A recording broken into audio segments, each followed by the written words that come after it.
guys, welcome back to the kitchen. I'm in here today making salsa. We had quite the harvest of tomatoes and a few other vegetables. So I thought I'd turn my camera on and bring you along. It's a pretty simple process. It's a little time consuming, but hopefully it'll help you out if you plan on making salsa. So what I have are a few paste tomatoes. This is an Amish paste. They're quite large. And I'm just dipping them in hot water. And I also have San Marzano tomatoes. They're both really good paste tomatoes for making sauces and salsa. So I'm just scoring them and putting them in this hot water. I just put a little nick in there and put them in, and as soon as you'll see the skin peel back and you'll know they're ready. I take them out and I put them in cool water to cool down and stop the cooking process, because you really do not want to cook them. You just want to heat them up quick enough that the skins will roll off. Okay, we've got a few tomatoes here that we've put in the water, the boiling water, and the skins have split. So you can see it's split there. All I do is just slide the skins right off, just like that. And we like our salsa a little on the chunky side, so I'm not going to cut these tomatoes up really fine. I'm actually going to leave them quite big because they do have to cook for 10 to 20 minutes before I can them, and they'll lose some of their texture in that cooking time and then the canning time as well. So I'm leaving them about that size. They do break down once they start cooking. I'm also going to measure this recipe out. I'm not quite sure how many tomatoes I have to process, so I'm going to measure everything and make sure I have the right amounts. I want to make sure that my acidity levels stay in a proper range for when I'm canning. I just wanted to show you something really quick. Two different types of paste tomatoes for making sauces. This one is what they call an Amish paste. It's, as you can see, the size of it, they grow quite large and they're very meaty on the inside. They do not have a whole lot of seeds. They have these two veins of seeds running through them, and that's it. And these are a San Marzano. Again, another paste tomato. These are not very big. The plants that they grow on, they get abundant with fruit. So you get quite a few of them. These are a bush type, so they don't grow very big. These are an actual vine type, so you can train them up a trellis, and we've done that this year, and they actually got, well, they still have to grow still yet, but they've gotten over 7 feet this year already. So, and again, they have quite a few on those plants as well. So you get quite a harvest off of them. But I just wanted to show you the difference between the two tomatoes. There's quite a difference in size, but the yield off the plants are pretty much the same, I found anyway. But both are so good for doing up sauces and salsa. Okay, we're back, and I've got the tomatoes all done, and the peppers and the onions all cut up. And I have 1.5 times this recipe. So we're gonna have a few more pints than what I expected, but that's okay. So we have onions and the peppers. My gosh, that is full. Hopefully I have enough room. Holy cow. But it will cook down. We're just gonna turn that on. And I'm gonna add in the spices that we need. There's actually not a whole lot of spices in this recipe.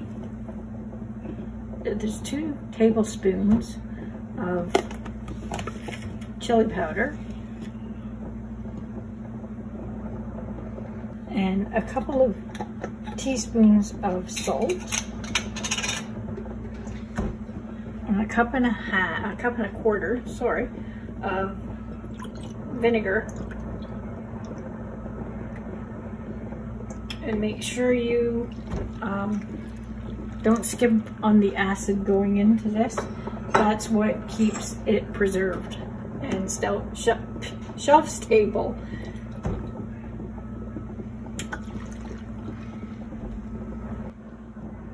Okay, there's half a teaspoon of celery seed. And they call for half a can of tomato paste. So I'm just gonna put half a can there. And I will freeze the rest of that so it doesn't go to waste. Now this calls for 2 tablespoons of cilantro. We don't really like cilantro, so I'm not gonna put any in it. You could substitute that with basil or oregano. And it also calls for 1 teaspoon of hot sauce, which with this amount of tomatoes and jalapenos and green peppers in there, I don't know how you would taste 1 teaspoon of hot sauce, but I will put it in. Okay, so there's our hot sauce. And that's it. We are going to heat this up, bring it to a boil, and I'm going to try and stir it in this pot without getting it all over the place. And it needs to come to a boil, and then it needs to sit and simmer for 10 to 15 minutes, and then we can start filling the jars up. So I'm going to go ahead and do that, and I will be right back. Okay, we're all ready to can these up now. It's cooked down. I cooked it for 20 minutes and it's cooked down about 1 inch. So it's lost quite a bit of liquid. These are going to get filled to 1/2 inch headspace. And they can for 15 minutes in a water bath canner.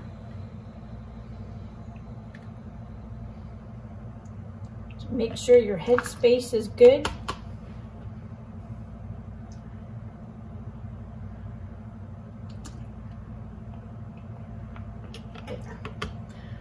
Oh, I love this salsa. I use it for more than just snacking. We actually use it to cook chicken with a lot.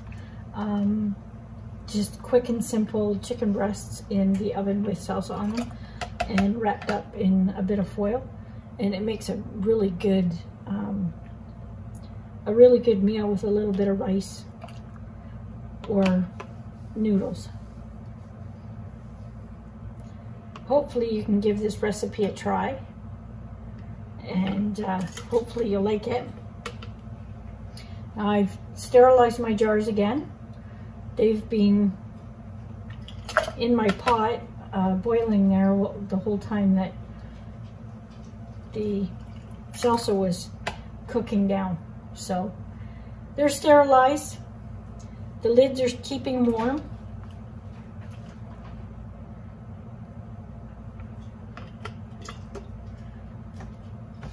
So now we got that filled.